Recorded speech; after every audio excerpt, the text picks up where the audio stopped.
매일 말씀 묵상입니다. 함께하는 모든 분들과 가정과 일터에 신실하신 하나님의 은혜와 그리스도의 평강을 기원합니다. 묵상 말씀은 시편 24편입니다.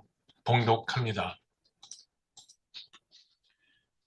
땅과 거기에 충만한 것과 세계와 그 가운데에 사는 자들은 다 여호와의 것이로다. 여호와께서 그 터를 바다 위에 세우심이여 강들 위에 건설하셨도다. 여호와의 산에 오를 자가 누구며 그의 거룩한 곳에 설 자가 누구인가? 곧 손이 깨끗하며 마음이 청결하며 뜻을 허탄한 데에 두지 아니하며 거짓 맹세하지 아니하는 자로다. 그는 여호와께 복을 받고 구원의 하나님께 의를 얻으리니 이는 여호와를 찾는 족속이요 야곱의 하나님의 얼굴을 구하는 자로다. 셀라. 문들아 너희 머리를 들지어다. 영원한 문들아 들릴지어다. 영광의 왕이 들어가시리로다. 영광의 왕이 누구시냐? 강하고 능한 여호와시요 전쟁에 능한 여호와시로다. 문들아 너희 머리를 들지어다. 영원한 문들아 들지어다. 영광의 왕이 들어가시리로다. 영광의 왕이 누구시냐? 만군의 여호와께서 곧 영광의 왕이시로다. 셀라. 하나님의 말씀입니다. 하나님 감사합니다. 시편 24편의 기도자는 다윗입니다. 세 부분으로 나눠볼 수 있는데 여호와 하나님을 만물의 창조주로 선언한 1절과 2절, 거룩한 장소에 들어갈 사람의 자격을 노래한 3절부터 6절, 문 열어 만군의 여호와를 영접하라 노래한 7절부터 10절입니다. 학설에 따르면 배경은 사무엘하서 4장부터 6장까지입니다.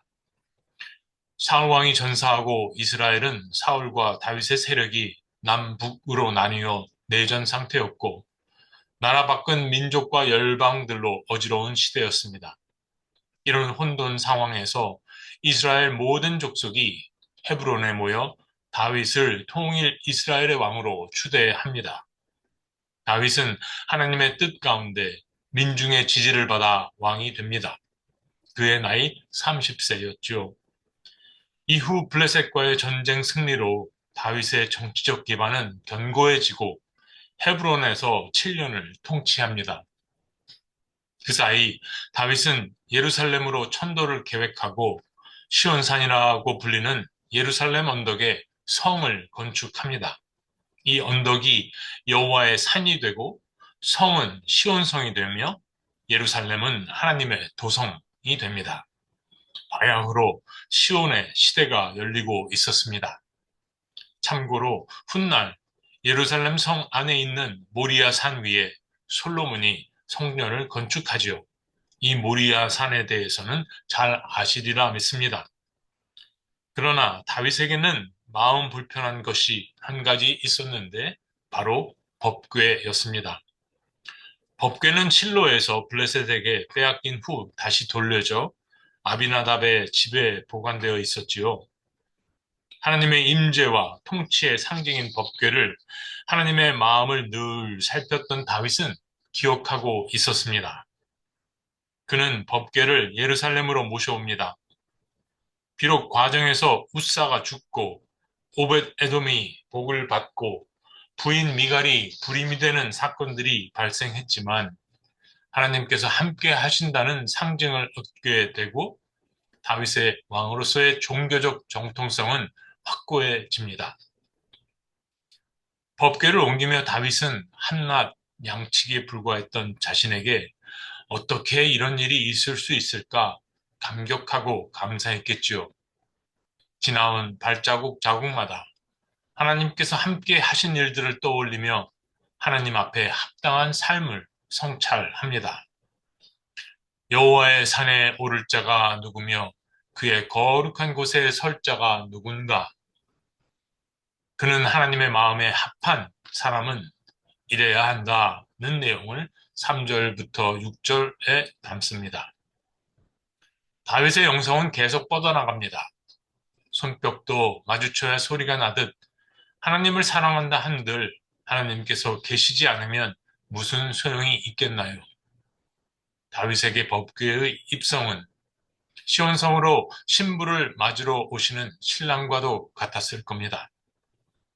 만군의 하나님께서 들어가시니 온 문들아 머리를 들지어다. 문이란 문은 모두 활짝 열어 하나님을 영접하라는 겁니다. 이는 백성들을 향한 외침이요 터질 것 같은 자신의 마음의 표현이기도 했습니다. 펄펄 춤을 추며 기뻐했습니다. 하나님을 영접하니 시온에서 다윗과 하나님은 하나가 되었습니다. 견우와 직녀가 만나는 기쁨, 반쪽 사랑이 온전한 사랑이 되는 희열, 다윗은 그런 기쁨과 희열을 7절부터 10절에 담습니다. 그리고 다윗은 마침내 1절과 2절에서 모든 지어진 것이 창조주 하나님의 소유요, 세워진 모든 것들의 터가 하나님이 되신다 고백합니다. 이 고백은 하나님 앞에 모든 생명이 차별 없이 평등하며 하나님은 만물의 존재의 터전이 되신다는 하나님 중심 세계관의 선포였습니다. 세계관이란 세상 천지 만물을 바라보는 눈이요. 하나님은 긍휼한 눈으로 세상을 바라보시기에 하나님 중심 세계관이란 긍휼한 시선으로 세상을 바라보는 입장인 것이죠. 이 선언에서 하나님께서 지으신 생명들을 돌보는 소명에 대한 다윗의 소명의식, 즉 다윗 내면에 견고히 들어선 하나님의 창조 동역자로서의 정체성이 느껴집니다. 지금으로부터 약 3,000년 전 지어진 이 시편이 당시와는 전혀 딴판인 세상을 사는 나를 향한 이 메시지는 무엇일까요? 마음에 담고 싶은 정말 중요한 메시지는 무엇일까요?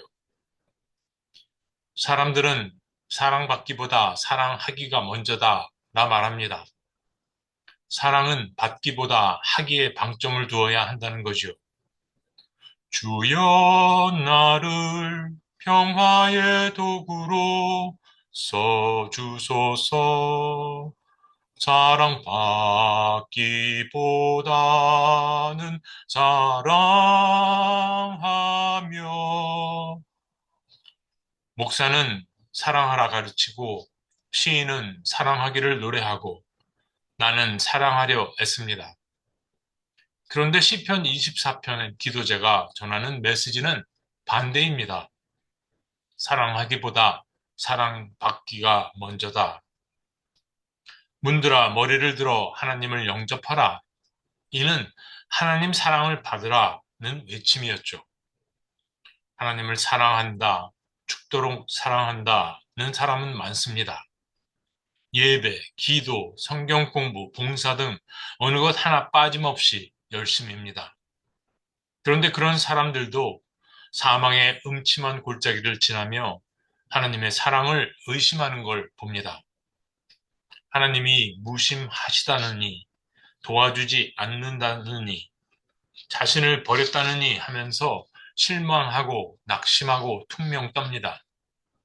심지어 사랑받기 위해 더 열심을 내야 하는데 이렇게 있으면 안 되는데 하면서 현실과 이상 간 괴리가 생기며 삶이 불안 증세를 보이고 자책은 물론 자학까지 합니다. 옆 사람까지 불편하게 합니다. 하나님 사랑은 천국의 사냥개와 같다는데 왜 이렇게 된 것일까요? 사랑하는 데만 열불을 냈지 이미 당도에 있는 사랑을 문 열고 안으로 모시는 데는 소홀했기 때문은 아닐까요? 렘브란트의 돌아온 탕자 그림을 기억합니다. 무릎 꿇은 아들의 어깨 위에 두 손을 얹은 아버지. 아들이 돌아온 것은 아버지를 사랑하려 해서가 아니라 아버지 사랑을 받아들였기 때문입니다. 그런데 화가는 아들과 아버지의 이 하나됨을 멍하니 바라보고 있는 사람들을 놓치지 않았습니다. 어두운 그림자 속에 있는 두 여성과 두 남성, 그들은 사랑을 받아들일 줄 모르고 할 줄만 아는 방관자들이었습니다. 그 중 한 사람이 렘브란트 자신이었던 겁니다. 원수는 인간이 하나님의 사랑을 받아들이는 것을 끔찍이 싫어합니다. 요한에게 세례를 받으시던 예수님은 하나님의 음성을 듣습니다. 너는 내 사랑하는 아들이라. 그리고 광야에서 시험을 받습니다. 원수는 말합니다. 네가 하나님의 아들이거든. 원수는 어떻게든 인간을 하나님의 사랑에서 떼어놓으려 합니다. 하나님과 이웃을 사랑한다 하여도 하나님의 사랑을 받고 있다는 확신이 없다면 나는 하나님께서 바라시는 본연의 나일 수 없습니다. 우리가 사랑함은 주께서 먼저 우리를 사랑하셨습니다. 사랑하기 앞서 하나님 사랑부터 받으시라는 뜻이 아니겠습니까? 나는 포도나무요 너희는 가지라. 그가 내 안에 내가 그 안에 거하면 사람이 열매를 많이 맺나니 나를 떠나서는 너희가 아무것도 할 수 없음이라. 예수님의 이 말씀을 시편 24편 묵상과 연결지어 깊이 묵상해 보셨으면 좋겠습니다. 밖으로 사랑하느라 바삐 쏟아내기에 앞서 내 안에 계신 하나님께 먼저 돌아가 그분의 사랑을 받고 있음을 확인하시고 다짐하시는 첫 단추를 첫 단추구멍에 맞추는 것과 같은 일상의 반복이 있기를 바랍니다. 주님, 저의 온 만문을 열어 주님의 사랑을 영접합니다. 일어나 잠들 때까지 그리고 잠을 자는 동안에도 그 사랑 안에 늘 살게 하옵소서. 언제나 어제나 오늘이나 내일도 한결같으신 주님의 사랑을 늘 노래하며 살게 하옵소서. 그리스도 예수의 이름으로 기도드립니다. 아멘.